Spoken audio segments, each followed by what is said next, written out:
BA प्रथम वर्ष के विद्यार्थियों के समाजशास्त्र के विषय के अंतर्गत प्रथम प्रश्न पत्र के अंतर्गत आज हम देखेंगे सबसे पहले कि समाजशास्त्र क्या है। समाजशास्त्र के अंतर्गत विषय वस्तु जो शामिल की जाती है उसको जानने के पहले बहुत ज़रूरी है कि समाजशास्त्र विषय क्या है और किस संदर्भ में है। समाजशास्त्र का विकास एक विशिष्ट विषय के रूप में सन 1838 में प्रारंभ हुआ। अगस्ट कॉम्ट ने समाजशास्त्र शब्द का मानव समाज के अध्ययन के संदर्भ में सर्वप्रथम प्रयोग किया था। मनुष्य ने अब तक के स्वयं के अध्ययन के प्रति कम रुचि रखी है। प्रारंभ में उसने प्राकृतिक घटनाओं को देखा तो उनके बारे में अधिक जानकारी और रुचि प्रदर्शित की। इसी कारण प्राकृतिक विज्ञानों के विषय की स्थापना पहले हुई। सामाजिक विज्ञान इस क्रम में थोड़े बाद में आए। अगस्ट कॉम्ट ने ये जाना कि कुछ समाज के अंतर्गत भी कुछ घटनाएं ऐसी घटित होती हैं जिनके अंदर तारतम्यता और नियमितता होती है। समाज के विषय में कई दार्शनिकों ने अतीत में अलग अलग परिप्रेक्ष्य में विभिन्न विचार प्रस्तुत किए, लेकिन समाज के विभिन्न अंगों व सामाजिक संबंधों के अनेक प्रतिमानों का विश्लेषणात्मक अध्ययन एक विषय के रूप में विगत शताब्दी की ही देन है। प्रारंभ में समाजशास्त्र को अन्य विषयों के साथ ही पढ़ लिया जाता था, जैसे अर्थशास्त्र, राजनीति विज्ञान आदि के साथ। कॉम्ट, दुर्खीम फ्रांस, स्पेंसर ने इंग्लैंड में, वेबर ने जर्मन देश के थे और उन्होंने समाजशास्त्र विषय के अध्ययन में गहरी रुचि दिखाई। धीरे धीरे समाजशास्त्र का प्रारंभिक विकास हुआ और वर्तमान समय में समाजशास्त्र के वैज्ञानिक अध्ययन की परिपक्वता एवं लोकप्रियता का प्रसार अमेरिका में हुआ। सामाजिक विज्ञान विषयों के विकास में समाज, संस्कृति व काल का प्रभाव स्वाभाविक रूप से प्रतिफलित होता है। समाजशास्त्र की परिभाषा के संबंध में विभिन्न प्रकार के दृष्टिकोण हैं। इंकल्स ने अपनी पुस्तक व्हाट इज सोशियोलॉजी में परिभाषा को निर्धारित करने के 3 पथ बताए। पहला ऐतिहासिक, दूसरा अनुभविक, तीसरा विश्लेषणात्मक। अलग अलग समाजशास्त्रियों ने अपने अलग अलग परिभाषाएं और संबंध बताए हैं। अब हमें पहले ये समझना होगा कि समाजशास्त्र है क्या। यह कहना आवश्यक होगा कि कोई वस्तु विशेष एक विषय के अंतर्गत ही आए, यह आवश्यक नहीं है। महत्वपूर्ण बात यह है कि हम उस वस्तु का किस दृष्टिकोण से अध्ययन करते हैं। हमारे अध्ययन की संदर्भ परिधि अर्थात फ्रेम ऑफ रेफरेंस क्या है।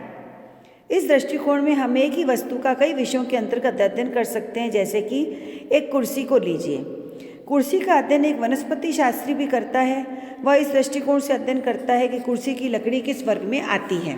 यहाँ पर ये उदाहरण मैं आपको इसलिए बता रही हूँ कि ताकि आपको यह पता पड़े कि सामाजिक परिप्रेक्ष्य क्या, समाजशास्त्रीय परिप्रेक्ष्य है क्या। तो वह वनस्पति शास्त्री कुर्सी का अध्ययन लकड़ी को ज्ञात करके करता है। यही कुर्सी का अध्ययन एक अर्थशास्त्री भी कर सकता है, जो यह देखने का प्रयास करेगा कि कुर्सी कितने में खरीदी गई थी, कितने में बेची गई थी, उसके विक्रेता को क्या लाभ मिला। ये अर्थशास्त्र के अंतर्गत आता है। उसी प्रकार एक समाजशास्त्री कुर्सी को परिस्थिति प्रतीक के रूप में देखता है, जिसे हम स्टेटस सिंबल भी कहते हैं। वह यह देखता है कि इस कुर्सी पर किस पद का व्यक्ति बैठता है, यानी उसका पद क्या है। हम ये जानते हैं कि वह लकड़ी की कुर्सी एक विशेष कक्ष में अधिकारी के लिए सुरक्षित रहती है, जबकि वैसी ही लकड़ी की कुर्सी अगर कमरे के बाहर पड़ी हो तो चपरासी के लिए होती है। अतः विभिन्न कुर्सियाँ विभिन्न पदों के प्रतीक के रूप में देखी जाती हैं। यह दृष्टिकोण समाजशास्त्री दृष्टिकोण माना जाएगा। इसी बात को हम एक दूसरे उदाहरण से भी स्पष्ट कर सकते हैं कि जैसे कि मान लीजिए ब्रेड है। अब वो ब्रेड कितने में खरीदी गई, कितना उसके ऊपर लाभ हुआ या कितने में बेची गई, ये एक अर्थशास्त्र के संदर्भ विषय में आता है। जबकि पोषाहार विशेषज्ञ यानी न्यूट्रिशनिस्ट ये देखता है कि उस डबल रोटी को खाने में कैलोरीज कितनी हैं, या वह क्या फ़ायदा करती है, या वह स्वास्थ्य की दृष्टिकोण से कितनी मानव शरीर के लिए ज़रूरी है। तो न्यूट्रिशनिस्ट जो होता है वो संतुलित आहार के रूप में उस दृष्टिकोण से उसका अध्ययन करता है कि उसमें प्रोटीन और विटामिन की मात्रा कितनी है। इसी प्रकार से अर्थशास्त्री क्रय मूल्य, विक्रय मूल्य आदि के रूप में देखता है। मान लीजिए डबल रोटी घर में पत्नी द्वारा सेकते समय जल जाए, इस कारण पति पत्नी में कुछ मनमुटाव हो जाए, झगड़ा हो जाए, कहासुनी हो जाए, तानेबाजी हो जाए, तो ये समाजशास्त्री के लिए अध्ययन की विषय वस्तु हो जाता है, क्योंकि ब्रेड इस स्थिति में पति पत्नी के संबंधों को प्रभावित करती है। अतः समाजशास्त्रीय दृष्टिकोण एक विशिष्ट दृष्टिकोण है, जिसके माध्यम से हम विभिन्न वस्तुओं का अध्ययन करते हैं और सभी का अध्ययन करते हैं और उसको समाजशास्त्र के श्रेणी में रखा जाता है। यहाँ तक कि समाजशास्त्र का साथ भी संबंध है, अर्थशास्त्र के साथ संबंध है, राजनीतिक शास्त्र के साथ संबंध है, मनोविज्ञान के साथ संबंध है। इन सब संबंधों में हमें देखते हैं कि अधिकतर समाजशास्त्र दो या दो से अधिक व्यक्तियों के परस्पर संबंधों का, चाहे वे सहयोग के हों, संघर्ष के हों, समायोजन के हों या उनसे उत्पन्न प्रभावों में उनकी परिस्थितियों का अध्ययन किया जाता है। इस दृष्टिकोण से दूसरा पक्ष यह है कि कोई भी वस्तु प्रघटना हमारे सामाजिक संबंधों, सामाजिक संस्थाओं, सामाजिक मूल्यों, सामाजिक परिस्थिति, सामाजिक अंतर्क्रिया, सामाजिक प्रक्रिया से प्रभावित होती है, सामाजिक नियंत्रण से, और इस रूप में हम समाजशास्त्रीय दृष्टिकोण से इनका अध्ययन करते हैं। एक स्वतंत्र विषय के रूप में स्वीकार किए जाने के बाद समाजशास्त्र को काफ़ी संघर्ष करना पड़ा। कई वर्षों तक दर्शन शास्त्र व अर्थशास्त्र व साहित्य के साथ ही समाजशास्त्र की को उपेक्षा की दृष्टि से देखा गया। जब किसी नए विषय को स्थापित करने का प्रयत्न किया जाता है तो अनेक शैक्षणिक और अशैक्षणिक चुनौतियां सामने आ ही जाती हैं। नए विषय के निर्माण से पहले स्थापित विषयों की सत्ता व प्रभाव के बारे में जाना जाता है। इस प्रकार हम ये कह सकते हैं कि समाजशास्त्र जिन निष्कर्षों पर खोज के बाद पहुंचा है उनमें उन्हें हर बुद्धिमान व्यक्ति पहले से ही जानता है और इस कार्य को करने में समाजशास्त्री भी अपना सहयोग प्रदान करते हैं। प्रारंभ में समाजशास्त्र को भौतिक शास्त्र भी कहा गया। समाजशास्त्र भौतिक शास्त्र अर्थात सोशल फिजिकी, लेकिन धीरे धीरे सब समाजशास्त्र को स्थापित करने में अगस्ट कॉम्ट का बहुत ही योगदान रहा और 20वीं शताब्दी में मानसिक परिपक्वता के पश्चात समाजशास्त्र एक अपने स्वतंत्र विषय के रूप में स्थापित हुआ। इस संबंध में सामाजिक घटनाओं को जानने के लिए कॉम्ट, दुर्खीम, वेबर, मर्टन आदि ने अपने अपनी अलग अलग तरह की परिभाषाएं बताई हैं। कई लेखकों का मानना है कि जैसे उन्होंने contemporary sociologist social thought from lore to science में उन्होंने कॉम्ट ने, दुर्खीम ने, स्पेंसर ने, वेबर ने समाजशास्त्रीय विचारों को अलग रूप में प्रस्तुत किया है। कॉम्ट ने जिस समाजशास्त्र शब्द का निर्माण किया, अपना अधिक समय समाजशास्त्र को विषय के रूप में स्थापित करने में लगाया, न कि उसकी विषय वस्तु को परिभाषित किया। उन्होंने सामाजिक स्थिरता और सामाजिक गतिशीलता पर अधिक बल दिया। स्पेंसर ने प्रिंसिपल्स ऑफ सोशियोलॉजी में अपनी पुस्तक में कुछ समाजशास्त्र के कुछ तत्व बताए, जैसे परिवार, राजनीति, धर्म, सामाजिक नियंत्रण आदि।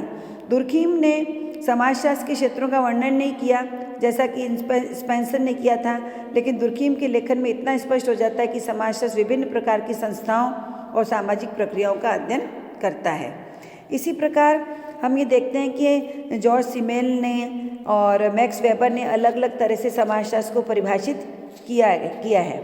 अब हमारा प्रश्न ये उठता है कि समाजशास्त्र के अंतर्गत जिनको शामिल किया जाता है उस रूप में समाजशास्त्र एक विज्ञान है या नहीं है। गुडे व हैट ने 4 प्रचलित धारणाओं की ओर इशारा किया कि जिनके आधार पर समाजशास्त्र को विज्ञान मानना कठिन प्रतीत होता है।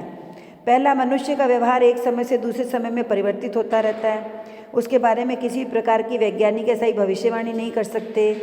दूसरे, मनुष्य का व्यवहार जटिल होता है, अनिश्चित होता है, वैज्ञानिक पद्धति पर उसे परखना बहुत कठिन होता है।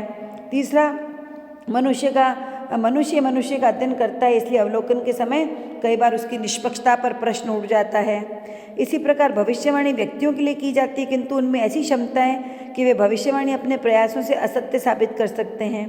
इसलिए कुछ ऐसी धारणाएं हैं जिनके आधार पर समाजशास्त्र को विज्ञान मानने में कुछ कठिनाइयाँ होती हैं, पर फिर भी समाजशास्त्र एक स्वतंत्र विषय भी है और समाजशास्त्र एक विज्ञान के रूप में भी है, जिसके अंतर्गत हम समाज में प्रचलित सामाजिक प्रतिमानों का, मानदंडों का अध्ययन करते हैं। समाजशास्त्र समाज का अध्ययन करता है और समाज सामाजिक संबंधों का जाल है। ये सामाजिक संबंधों में पारस्परिक जागरूकता और पारस्परिक संबंध होना बहुत ज़रूरी है। जैसे हम एक उदाहरण से समझ सकते हैं कि जैसे मान लीजिए रोज़ सूर्य उगता है, रोज़ चंद्रमा उगता है, चंद्रमा आता है, उसका पृथ्वी के साथ संबंध तो है, लेकिन उसकी कुछ नियम भी हैं, नियमबद्धता भी है, लेकिन उनके बीच में किसी प्रकार की मानवीय संबंध नहीं है। दो व्यक्तियों में मानवीय संबंध कैसा होगा, पारस्परिक संबंध कैसा होगा कि मान लीजिए जैसे एक व्यक्ति ने गुस्सा क्रोध किया और दूसरे व्यक्ति पर उस क्रोध का प्रभाव पड़ा, तो इस प्रकार के संबंध जो एक दूसरे को प्रभावित करते हों, पारस्परिक जिनमें जागरूकता हो, वे ही संबंध समाजशास्त्र के अंतर्गत शामिल किए जाते हैं। समाजशास्त्र एक विज्ञान है या नहीं, इसकी चर्चा हम अगली कड़ी में करेंगे। तो हम कुछ परिभाषाओं के आधार पर ये देखें कि समाजशास्त्र समाज का अध्ययन करता है, समाजशास्त्र सामाजिक प्रक्रियाओं का अध्ययन करता है, समाजशास्त्र समाज के सामाजिक मानदंडों का अध्ययन करता है आदि।